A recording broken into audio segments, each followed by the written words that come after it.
The Smiling Toad, A Journey from Gloom to Bloom. In the heart of the sprawling Evergreen Forest lived a peculiar amphibian named Griswold. Griswold, unlike other toads of the forest, bore an incessantly grumpy demeanor. The old toad's scornful frown and sulky eyes were as constant as the river that ran through the forest. This was not always the case, for Griswold was once a prince named Percival who ruled the neighboring kingdom.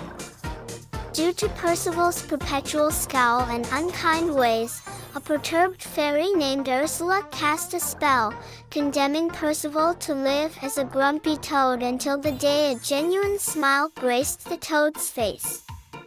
The transformation was quick and surprising, leaving Prince Percival, now Griswold, abandoned in the lush wilderness.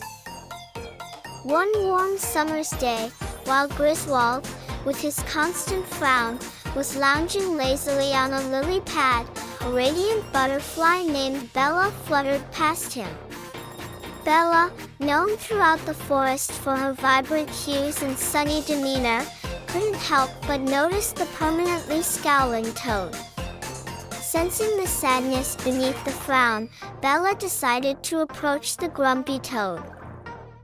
Griswold, glowering at Bella's joyful aura, snapped, "What do you want, butterfly?" Bella, with a tender smile, replied, "Griswold, the world is full of beauty and happiness. Why don't you embrace it?" Scoffing at Bella's words, Griswold croaked back, "What's there to embrace, butterfly?" Determined, Bella proposed a challenge. "Let's journey together, Griswold. I promise to show you the wonders and joys of life. Perhaps you might find a reason to smile genuinely." Griswold considered the offer. A change of scenery might not be so bad, and who knows, it could potentially break the dreaded spell. With a reluctant nod, the unlikely companionship between the grumpy toad and the cheerful butterfly began. Their first stop was at the heart of the Evergreen Forest, where Bella introduced Griswold to the mirthful meadow. As Bella and Griswold arrived, the mirthful meadow was in full bloom, filled with flowers of every conceivable color. The scent of the blossoms filled the air, as bees buzzed around, merrily collecting nectar. Bunnies hopped in delight while birds sang their melodious tunes. It was a picture of perfect harmony and happiness. Bella turned to Griswold and asked, "Isn't this beautiful, Griswold? Doesn't it make you want to smile?" Griswold observed the scene before him, the radiant hues of the blossoms, the happy bunnies, the harmonious song of the birds, all of it. But Griswold's frown did not waver. "It's all right," Griswold replied gruffly, "but it doesn't make me want to smile." Despite the setback, Bella didn't lose hope. Bella knew that the journey to genuine happiness was long and arduous, but Bella believed that even the grumpiest of hearts could be melted with time. Their next destination was the serene stream, where the playful otters resided.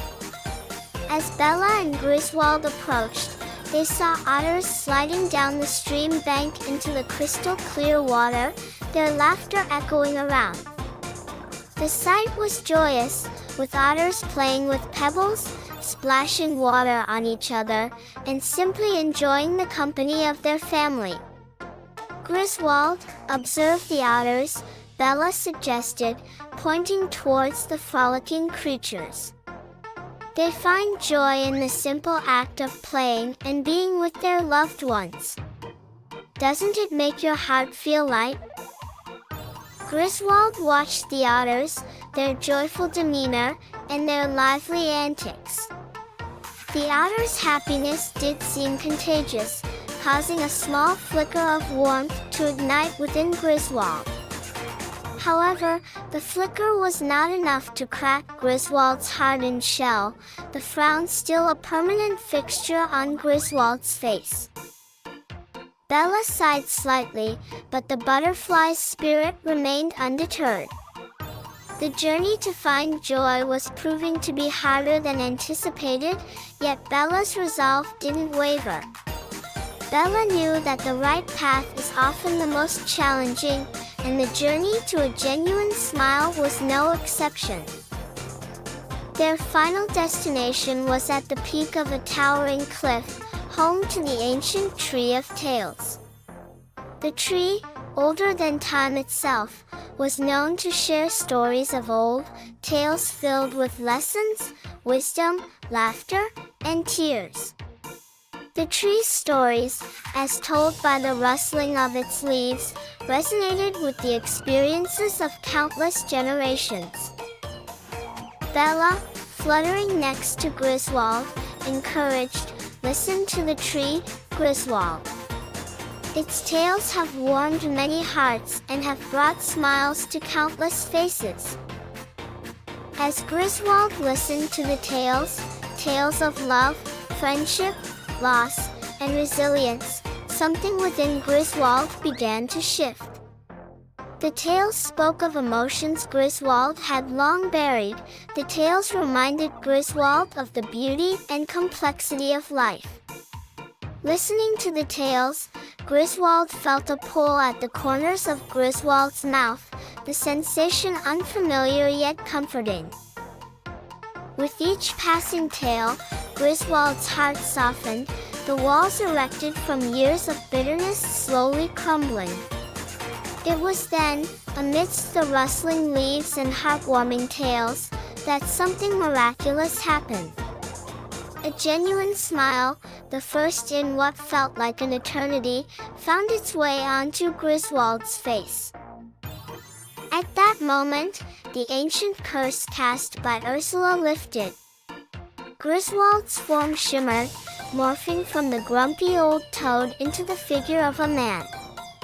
Yet, this was no longer the sour-faced prince from years past. Instead, this was a man who had learned the value of a smile, the importance of joy, and the beauty of life. Bella, witnessing the transformation, couldn't help but share in Griswold's newfound happiness. "You found it, Griswold. You found your genuine smile." Now standing as Prince Percival again, the man turned to Bella, gratitude evident in his eyes. "I have, Bella, and it's all thanks to you. The world truly is full of beauty and happiness, one just needs to know where to look." From that day forward, Percival ruled his kingdom not with a frown and harsh words, but with a kind heart and a constant smile. The kingdom, reflecting its ruler's change, blossomed into a place of joy and harmony, a testament to the grumpy old toad's journey towards genuine happiness.